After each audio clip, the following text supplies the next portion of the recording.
Hola, bienvenidos al informativo de Magnífica TV, dedicado a ofrecer las noticias más relevantes de la Iglesia Católica. Hoy es miércoles 14 de diciembre del 2016 y estos son nuestros titulares. El Vaticano ha renovado la prohibición de ser ordenados sacerdotes a los homosexuales practicantes o bien a los que apoyan el movimiento reivindicativo gay.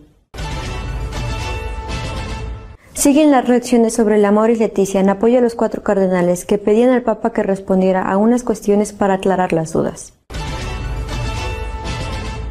Un obispo suizo ha recordado que la Iglesia no permite que reciban los sacramentos a aquellos que solicitan la eutanasia. Salvar la libertad religiosa en Estados Unidos, puesta en peligro por Obama, es lo que piden los obispos norteamericanos al presidente electo Trump. La Catedral Copta del Cairo, en Egipto, ha sufrido un atentado islamista que ha producido muertos y heridos entre los feligreses. No hay cambios bajo el Papa Francisco sobre la homosexualidad en el clero, con respecto a las normas que se aplicaban con los anteriores pontífices. No se puede ser sacerdote y homosexual practicante. Un nuevo documento publicado por la Congregación del Clero, presidida por el cardenal Stella, reitera que los que practican la homosexualidad presentan tendencias homosexuales profundamente arraigadas o apoyan la así llamada cultura gay, no están aptos para ser admitidos al sacerdocio. El nuevo documento tiene 90 páginas y está titulado El don de la vocación sacerdotal. En él se afirma que no se debe pasar por alto las consecuencias negativas que pueden derivarse de la ordenación de personas con tendencias homosexuales profundamente arraigadas. El documento cita la instrucción de la Congregación para la Educación Católica del año 2005 sobre los criterios de discernimiento vocacional en relación con las personas de tendencias homosexuales antes de su admisión al seminario y las órdenes sagradas. Subraya que sería gravemente deshonesto que un hombre oculte sus inclinaciones homosexuales en busca de la ordenación y que los confesores y directores espirituales tienen el deber de disuadir a los candidatos atraídos por el mismo sexo en conciencia antes de proceder a la ordenación. Si un candidato al sacerdocio experimentara tendencias homosexuales que solo eran la expresión de un problema transitorio, como el de una adolescencia aún no superada, entonces ese caso sería diferente, dice el documento. Sin embargo, tales tendencias deben ser claramente superadas por lo menos 3 años antes de la ordenación al diaconado. La Amoris Laetitia no encuentra paz. Se multiplican las reacciones reclamando del Papa que aclare algunos puntos dudosos o que son susceptibles de diversas interpretaciones. Un grupo de sacerdotes y académicos católicos ha hecho pública una carta de apoyo a los cardenales Berg, Meissner, Caffarra, Brandmüller, tras las críticas recibidas por los purpurados desde diversos sectores de la Iglesia por haber hecho públicas las preguntas dubia que enviaron al Papa sobre el artículo 8 de Amoris Laetitia.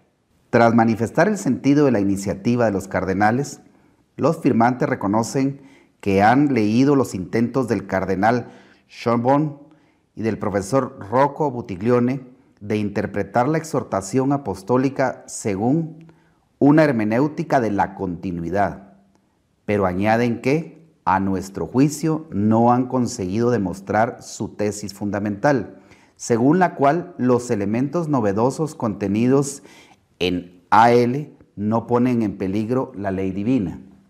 Otro que se ha manifestado a favor de los que piden aclaraciones ha sido un teólogo que fue sancionado por el cardenal Müller por haberse declarado homosexual, David Berger. Nunca hemos visto una situación de esta dimensión en la Iglesia, escribió en su página web. Muchos cardenales se callan para poner en práctica planes que contradicen la enseñanza de la Iglesia sobre el matrimonio, mientras los medios seculares aplauden. Los más ardientes predicadores de la tolerancia son casi siempre personas intolerantes, añadió, citando al filósofo alemán Walter Hirsch. Agregó, refiriéndose a los críticos de los 4 cardenales, que los atacantes dan la impresión de que luchan por la tolerancia y la apertura, pero luchan con los medios más intolerantes. Otro que ha salido en defensa de los 4 cardenales ha sido Robert Spemann, el más destacado filósofo católico de Alemania. Es deplorable que solo 4 cardenales hayan tomado la iniciativa en relación con este tema, afirmó. La negativa del Papa a responder al llamamiento de los 4 cardenales me llena de gran preocupación, ya que, de alguna manera, el Magisterio Supremo en este caso está siendo degradado. El Papa Francisco claramente tiene una profunda aversión a estas decisiones en las que se requiere un sí o un no. Si pides la eutanasia no pueden confesarte, ni comulgar, ni recibir la unción de los enfermos. Es la doctrina de la Iglesia y lo ha recordado un obispo suizo. El obispo de Chur, Monseñor Haunder, ha ordenado a sus sacerdotes que denieguen los últimos sacramentos a quienes eligen morir mediante eutanasia, aprobada en Suiza, explicando que en dicha circunstancia no se dan los requisitos previos para la recepción de los sacramentos. El prelado ha escrito una carta en la que recuerda que la eutanasia, como el asesinato, son contrarios a la ley divina y que debe quedar en la omnipotencia de Dios el cuándo muero, cómo muero y dónde muero. Monseñor Haunder indica que no puede haber duda alguna de que no se puede dar sacramento alguno a quien elige morir de esa manera, aunque anima a los sacerdotes a rezar por las personas en esas circunstancias, especialmente si han perdido ya la conciencia, así como a intentar disuadirlas hasta donde les sea posible. El obispo pide a sus sacerdotes que expliquen a los fieles y pacientes en esa situación la incompatibilidad de la eutanasia con la salvación eterna y les exhorten a ser obedientes a la voluntad de Dios. Trump debe de hacer un esfuerzo para salvar la libertad religiosa puesta en peligro por Obama. Es lo que los obispos norteamericanos le han pedido al presidente electo. Los obispos de Estados Unidos tienen claro cuáles son las principales medidas que debe tomar en cuanto tome posesión como presidente Donald Trump para preservar la libertad religiosa en el país y se lo han hecho saber. William Lori, arzobispo de Baltimore y presidente del Comité para la Libertad Religiosa de la Conferencia Episcopal, enumera las normas que debe derogar Trump y que fueron aprobadas por Obama. Tiene la oportunidad de asegurar a las personas de todos los credos que pueden continuar su trabajo al servicio de las comunidades sin tener que violentar sus conciencias o enfrentarse a multas o demandas onerosas, afirma el obispo. A continuación, el arzobispo Lori cita las normativas a eliminar. En primer lugar, pide a Trump la derogación de la Orden Ejecutiva 13.672 que prohíbe a las instituciones que son contratadas o subcontratadas por el gobierno seleccionar a sus empleados según sus convicciones, lo que impedía a organizaciones católicas pedir a sus empleados un testimonio que fuera acorde a la moral católica. En segundo lugar, el arzobispo de Baltimore exige al nuevo gobierno de Estados Unidos que revoque las políticas impulsadas por Obama, que imponían a los empresarios a contratar para sus empleados una cobertura de salud que incluyese fármacos abortivos o anticonceptivos. En tercer lugar, William Lori pide que se ponga fin al conocido como mandato transgénero, que imponía a los hospitales católicos realizar operaciones de reasignación de género. En este mismo punto, pide que se ponga fin a la guía de la administración Obama que obliga a las escuelas a tratar a los estudiantes según su sentido interno del género y que ha desembocado en la gran polémica de los baños transgénero. Por último, el obispo estadounidense pide que se elimine el mandato de identidad de género en los albergues para personas excluidas. La normativa vigente obliga a las mujeres a compartir baños, duchas y dormitorios con hombres que dicen ser mujeres. Un nuevo atentado contra los cristianos por parte de los musulmanes radicales. Esta vez ha sido en el Cairo, la capital egipcia, y lo ha sufrido la Catedral Copta. La Catedral Copta de San Marcos está considerada como la catedral más importante de Egipto y es la sede del patriarca de Alejandría, cabeza de la Iglesia Ortodoxa Copta. Se encuentra ubicada en el Cairo, la capital de Egipto. Esta religión es profesada por el 8% de la población egipcia. Luego de que estallara una bomba en los aledaños de la Catedral Copta, en la iglesia de San Pedro y San Pablo, al menos 25 personas murieron y otras 31 resultaron heridas. El atentado se produce apenas 2 días después de 2 ataques contra las fuerzas del orden.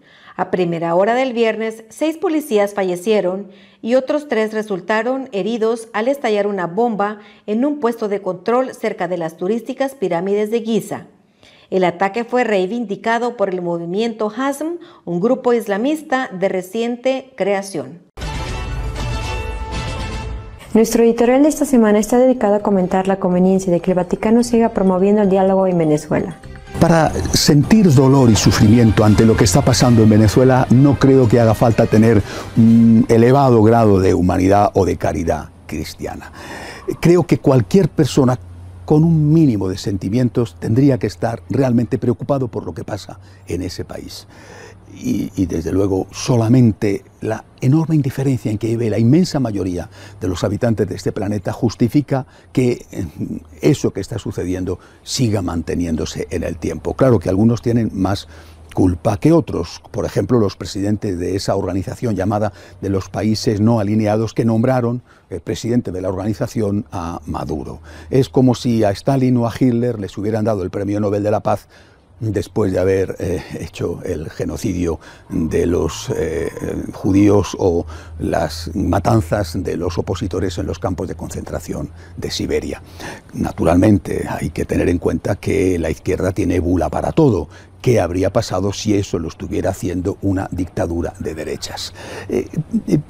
Ahora bien, en este contexto terrible, gravísimo, por ejemplo, un detalle, Cáritas de Chile ha mandado una gran cantidad de medicinas a Venezuela para ser repartidas por Cáritas de Venezuela y se las ha quedado el gobierno a saber qué hará con ellas, diciendo que es que nadie ha querido ir a recogerlas a la aduana. Bueno, pues en este contexto es en el que se están produciendo unas negociaciones, un diálogo entre gobierno y oposición para intentar encontrar una salida. Bien, este diálogo solo ha podido producirse, así lo ha reconocido la oposición, porque el Vaticano se ha implicado en él, porque de alguna manera el Vaticano, no solo el Vaticano, pero sobre todo él, ha auspiciado, ha fomentado ese diálogo. Se ha convertido en el garante de ese encuentro, de ese intento de desbloquear la situación que cada vez parece más abocada a una guerra civil sangrienta.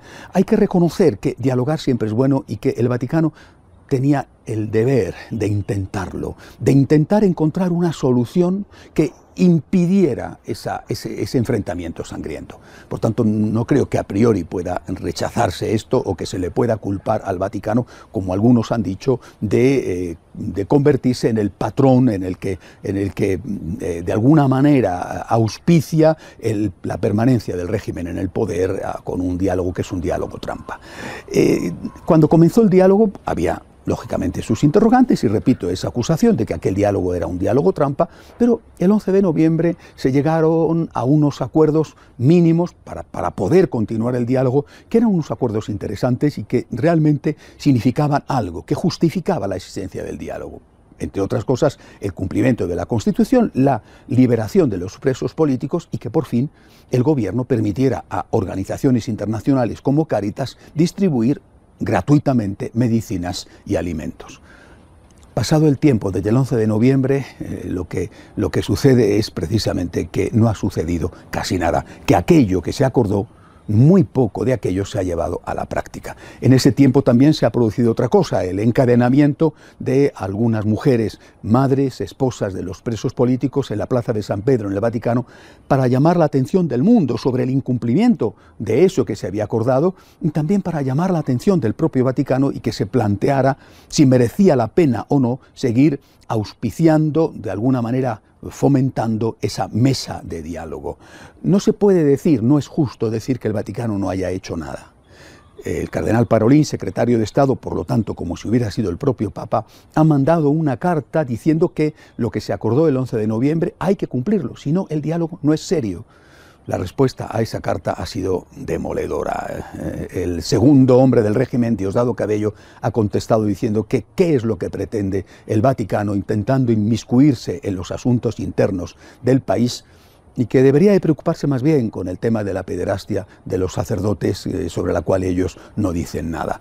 Es una respuesta que indica cómo están las cosas. Eso, por no decir, no citar lo que un poco tiempo antes había dicho el propio presidente Maduro, que ni por las buenas ni por las malas, ni con los votos ni con las balas, iban ellos a dejar el gobierno. En esas condiciones, la pregunta es, ¿de verdad merece la pena el diálogo? Y es una pregunta que honestamente hay que hacérsela. ¿Qué estaríamos diciendo? ¿Qué estaría diciendo el conjunto de la opinión pública mundial, los medios de comunicación, si el diálogo estuviera siendo fomentado con un régimen dictatorial de derechas, que tuviera cientos de presos en la cárcel, que estuviera con el pueblo pasando hambre, con una inflación que se habla ya de que es el 1,5% diario? ¿Qué estaría haciendo la opinión pública mundial al contemplar un diálogo que no da frutos? Me preocupa y me duele muchísimo Venezuela, de verdad. Tengo allí mucha gente muy querida y sé lo que están pasando, pero también me preocupa el prestigio del Vaticano. El esfuerzo del Vaticano por lograr la paz es encomiable, tenía que intentarlo, ha conseguido algo ya, pero después, si eso que se ha conseguido no se cumple, me da miedo de que ese prestigio del Vaticano quede manchado y que le puedan acusar un día de haber mantenido una ficción de diálogo que solo servía o solo ha podido servir para darle un poco de oxígeno, un poco de tiempo a ese tipo de régimen. Tenemos todos que rezar por Venezuela, no podemos desentendernos de lo que pasa en ese país, no podemos decir, eso a mí no me interesa. De alguna manera todos somos cómplices cuando dejamos de rezar por ellos, de preocuparnos por ellos. Y también tenemos que pedirle al Señor que ilumine a los responsables del Vaticano para saber cuándo hay que seguir en la negociación o cuándo, ante la escasez o nulidad de resultados, lo que hay que hacer es levantarse de la mesa de negociaciones. Hasta la semana que viene, si Dios quiere. Si desean estar al día de lo que va sucediendo en la Iglesia, lo pueden hacer a través de nuestra página web de noticias www.católicosonline.org. Hasta la semana que viene, si Dios quiere.